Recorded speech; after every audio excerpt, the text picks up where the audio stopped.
Pada tahun 2020 lalu, 15 mantan karyawan Tesla menggugat perusahaan tersebut atas tuduhan diskriminasi ras.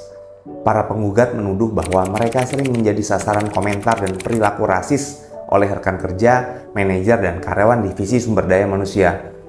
Menurut gugatan tersebut, para penggugat mengalami berbagai bentuk diskriminasi termasuk komentar rasis dari rekan kerja dan manajer, pengabaian dalam hal promosi dan kenaikan gaji, pemberhentian secara diskriminatif. Kasus ini menarik perhatian publik karena Tesla adalah salah satu perusahaan teknologi terbesar di dunia. Kasus ini juga menunjukkan bahwa diskriminasi ras masih menjadi masalah serius di tempat kerja. Bagaimana perusahaan dapat menanggulangi diskriminasi ras?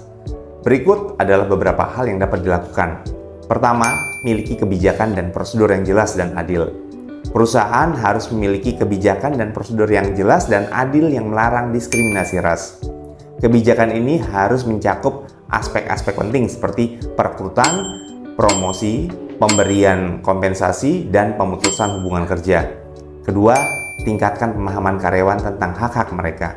Karyawan perlu memahami hak-hak mereka di tempat kerja, termasuk hak untuk diperlakukan secara adil dan tidak diskriminatif.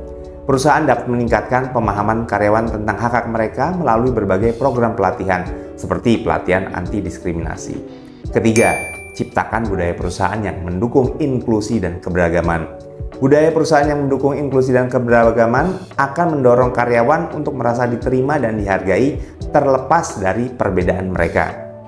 Perusahaan dapat menciptakan budaya perusahaan yang mendukung inklusi dan keberagaman melalui berbagai program dan kegiatan seperti program pelatihan tentang inklusi dan keberagaman, dan program pengembangan karyawan.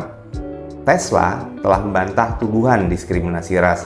Perusahaan mengatakan bahwa kasus tersebut didasarkan pada kebohongan dan fitnah.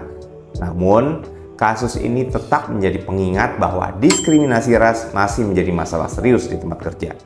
Dengan menerapkan kebijakan dan prosedur yang jelas dan adil, meningkatkan pemahaman karyawan tentang hak mereka, dan menciptakan budaya perusahaan yang mendukung inklusi dan keberagaman, perusahaan dapat membantu menciptakan lingkungan kerja yang aman, adil, dan sejahtera bagi semua karyawan. Jika Anda ingin lebih tahu mengenai berbagai cara untuk optimalkan strategi HR perusahaan Anda, subscribe akun saya dan share konten ini ke rekan Anda.